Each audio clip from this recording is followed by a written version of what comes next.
Est-ce que le ministère public est-il là? Veuillez vous présenter. Maître Kolani. La partie demanderesse est là. Veuillez vous présenter. Maître Malek. Maître, s'il vous plaît, veuillez lire les faits. Merci, Madame la Présidente, qui m'aura passé la parole.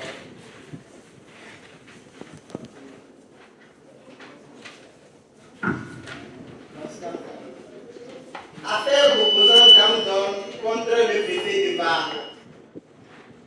Pendant la Première Guerre mondiale, nombreux soldats étaient affectés dans la base militaire de Toulon. Parallèlement, il y a eu un développement excessif de filles publiques. Craignant l'interaction exagérée entre les militaires et les filles publiques, le préfet de Var prit une série d'arrêts interdisant aux bars d'accueillir et de vendre de l'alcool aux filles, qu'elles soient accompagnées ou non.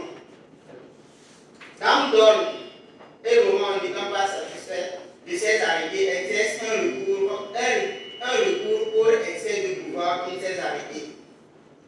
Merci. Merci, maître. La partie demanderesse a la parole pour sa plaidoirie.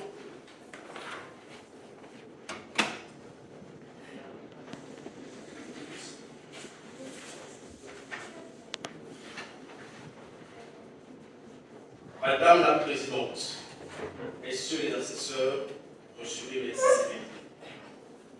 Je me tiens en ce jour devant vous pour défendre les droits fondamentaux bafoués par une administration qui se cache derrière une notion de circonstances exceptionnelles afin de justifier de ces actes arbitratoires et arbitraires. Ces actes-là sont à l'encontre de mes clientes Damdon et Laurent. Madame la Présidente, avant de commencer, permettez que je vous rappelle que je notifie à l'assistance que je serai très bref.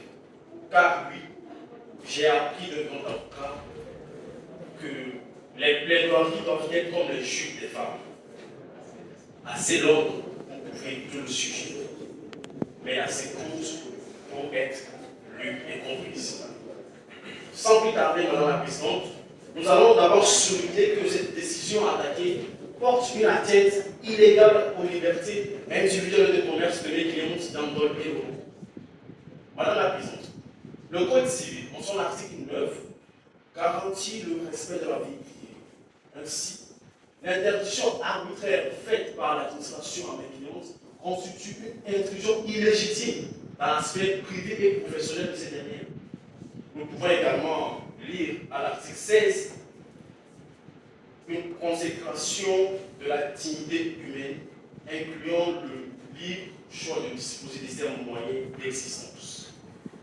L'administration a de par sa mesure biaisé cet article-là, car qui dit moyen d'existence parle de travail, et le droit au travail est reconnu par les instruments internationaux et protégé par ces derniers-là. Nous pouvons citer la Déclaration universelle des droits de l'homme, en leur article 23, qui reconnaissent que toute personne a droit au travail et au libre choix de son travail. Rappelons que cette disposition est d'applicabilité universelle, même en temps de crise grave. Madame la Présidente, en interdisant mes clientes d'entrer dans des lieux publics ouverts pour exercer leurs fonctions, l'administration a lamentablement biaisé et violé leurs droits fondamentaux. Madame la Présidente, nous sommes en espèce confrontés à une application abusive des circonstances exceptionnelles. Rappelons-le, les circonstances exceptionnelles sont une théorie qui permet de déroger temporairement à la légalité.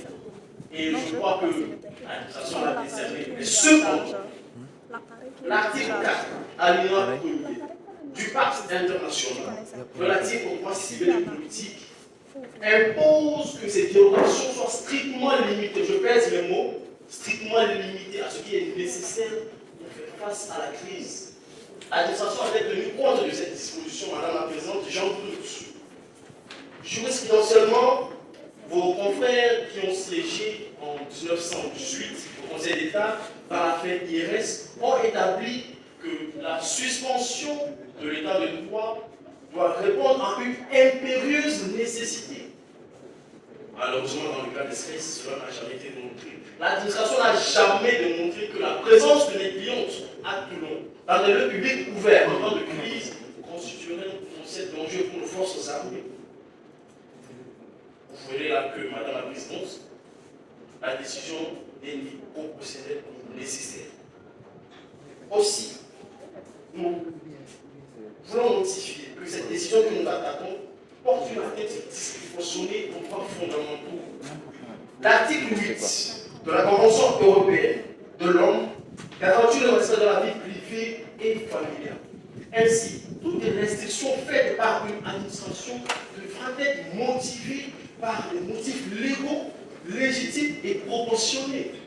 La mesure attaquée, Madame la Présidente, manque cruellement de proportionnalité. Mais avant de continuer, permettez que je rappelle à l'administration, à mon contracteur ici présent, les conditions dans lesquelles ils peuvent invoquer les circonstances exceptionnelles. Sans plus tarder, en l'occurrence, je dirais, en prélude, nous avons la gravité de la crise. À ce niveau, nous disons que la gravité de la crise, l'administration doit analyser l'ampleur de la crise avant de prendre ses décisions. Je crois que nous sommes dans une guerre qu'on peut qualifier de crise grave. Vous avez le bénéfice. Mais on a également la nécessité d'adapter la légalité qui impose que l'autorité administrative prenne des décisions nécessaires pour faire face à la crise et non des décisions aléatoires. Pour finir, on a également le respect des droits fondamentaux qui sont parallèles à la condition précédente. Dans leurs décisions nécessaires, ils doivent impérativement respecter les droits fondamentaux, Madame la Présidente. Je crois que l'administration s'en est corrigée. Madame la Présidente, permettez que je pose des questions à mon contradicteur. Cher maître, pourquoi avoir ciblé spécifiquement des femmes qui exerçaient un métier toléré par la loi sans préalablement prouver leur potentielle dangerosité sur les sites? Pourquoi n'avoir pas envisagé des alternatives moins attentatoires aux libertés, tel un contrôle dans les zones sensibles ou à risque par exemple? Mais non, Madame la Présidente, vous l'avez bien compris, nous sommes confrontés en l'espèce à un abus de pouvoir, et cela, je crois, doit être dit. Pour finir, Madame la Présidente, Messieurs les assesseurs, invoquer des circonstances exceptionnelles ne devra jamais être une justification au pouvoir arbitraire. Loin de justifier les attentes systématiques, ces principes-là viennent nous rappeler que l'état de droit prévaut même en cas de crise. Mais l'administration, malheureusement, ne se soucie pas de ces dispositions. Nous prions donc à la Cour d'annuler purement et simplement la décision acquise, de rétablir les clients dans leurs droits et de rappeler à l'assistance que les droits fondamentaux sont protégés et aucune guerre, aucune crise grave ne pourrait rendre ces principes et ces droits-là à néant. Donnez une telle décision, Madame la Présidente, et je crois que vous allez rendre justice. Je vous remercie. Le ministère public a la parole pour sa plaidoirie.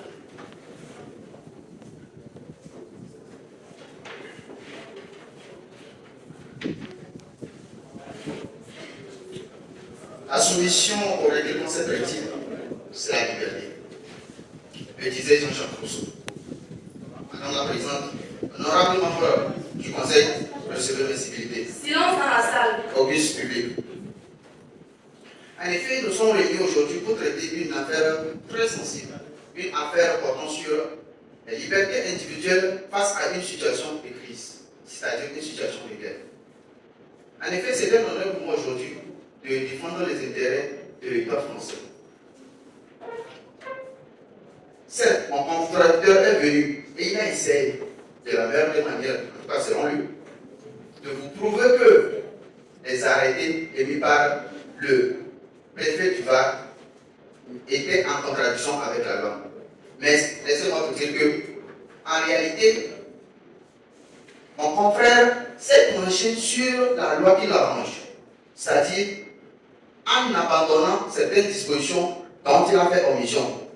En effet, mon contradicteur a fait la mention de l'article 8 de la Convention européenne des droits de l'homme qui garantit la vie privée. Il est certes vrai, c'est la vérité, en son alinéa premier, je le précise.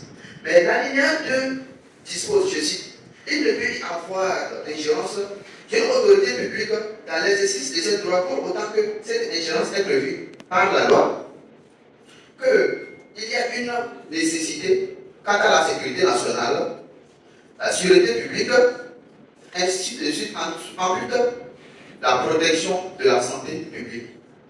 En l'espèce, en quoi la santé publique peut être menacée ici?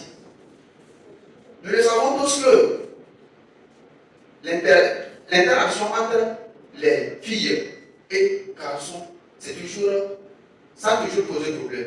Donc, vous comprendrez alors que les militaires soient en quelque sorte dissuadés par des filles tournant autour de, je dirais, de ce camp militaire-là. Raison pour laquelle le préfet de Var, inquiet de la situation sanitaire et de la situation sécuritaire de l'État français, ainsi que des citoyens français, émet ces séries d'arrêtés-là, interdisant ainsi des prostituées, je pèse le mot, tout comme telles d'Angol et Laurent. Ensuite, Madame la Présidente, nul besoin de rappeler que la théorie des circonstances exceptionnelles a été déjà consacrée par l'arrêt RS qui a été rendu le 28 juin 1918. Mon confrère l'a bien mentionné, je n'en doute pas.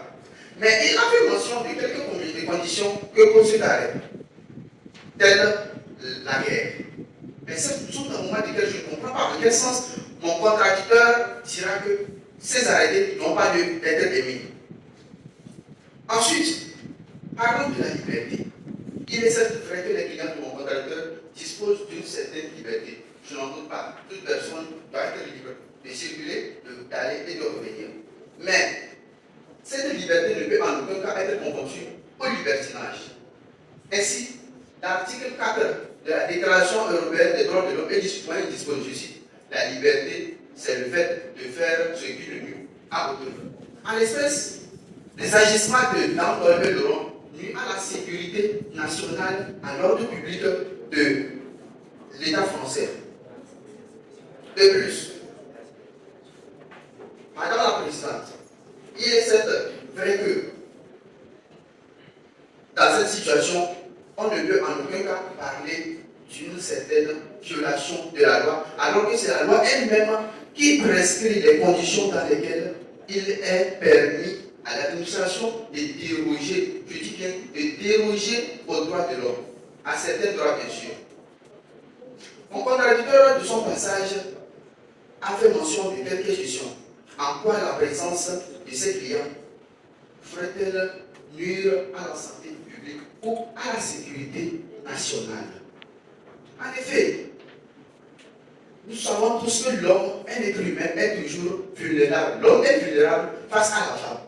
Donc vous comprendrez, un militaire, un soldat, étant un être humain, un homme viril, un homme au sens propre du terme, face à une très belle femme comme Dame et Laurent, soit contraint de divulguer certaines informations militaires en vue d'une contrepartie charnelle. De plus, mon contradicteur s'est interrogé à savoir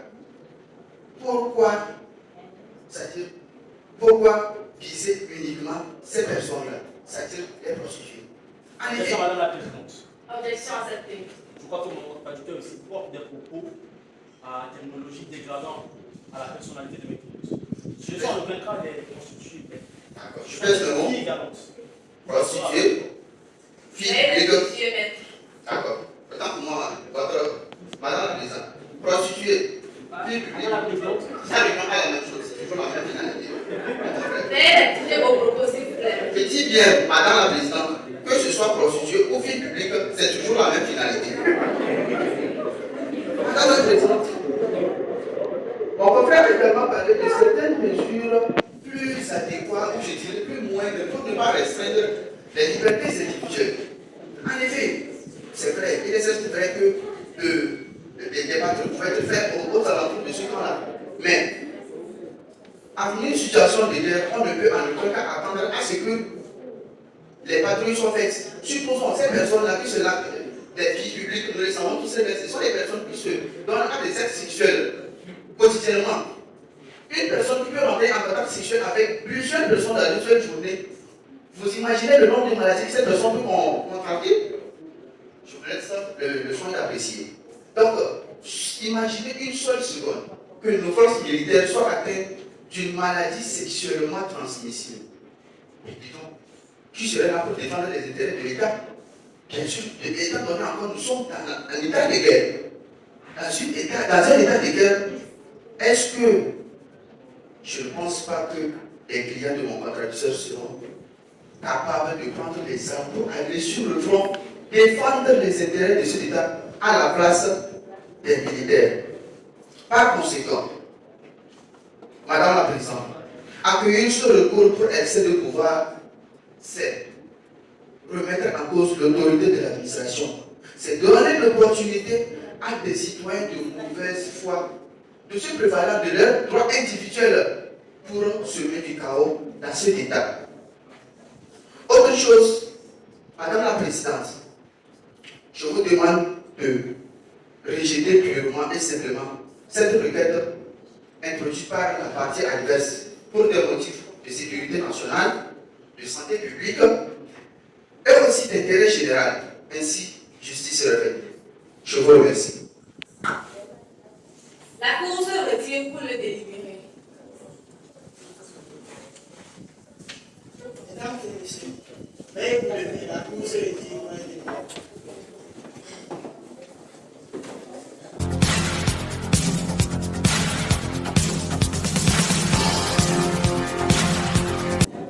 Mesdames et messieurs, la Cour entre en section.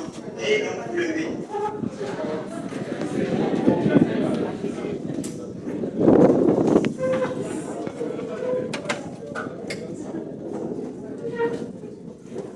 Veuillez vous asseoir. Ainsi vos différents avocats quant à la qualité de la plaidoirie. Vu la requête présentée par les dames Gold et Laurent, se disant filles publiques et tentant à ce qu'il plaise au Conseil d'annuler pour excès de pouvoir la décision du préfet de Var. Vu la loi du 9 août 1849, articles 7 et 9, vu la loi du 5 avril 1884, article 94.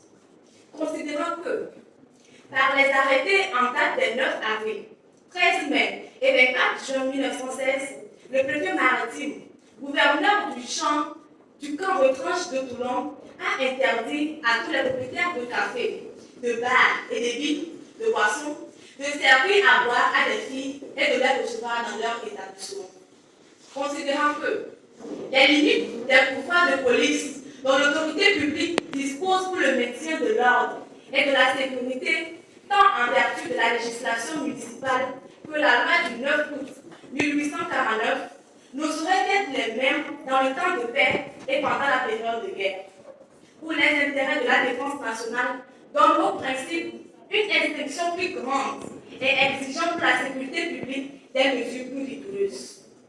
Il appartient au juge, sous le contrôle duquel s'exerce ses pouvoirs de politique, de tenir compte, dans son appréciation, des nécessités provenant de l'état de guerre.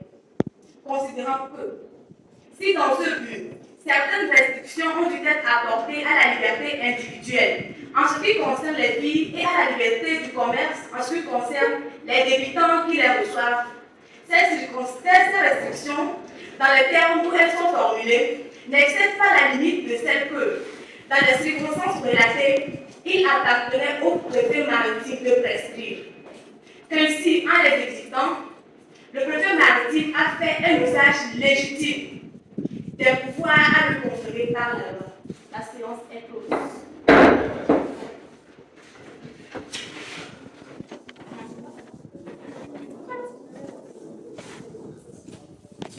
Mesdames et messieurs, veuillez vous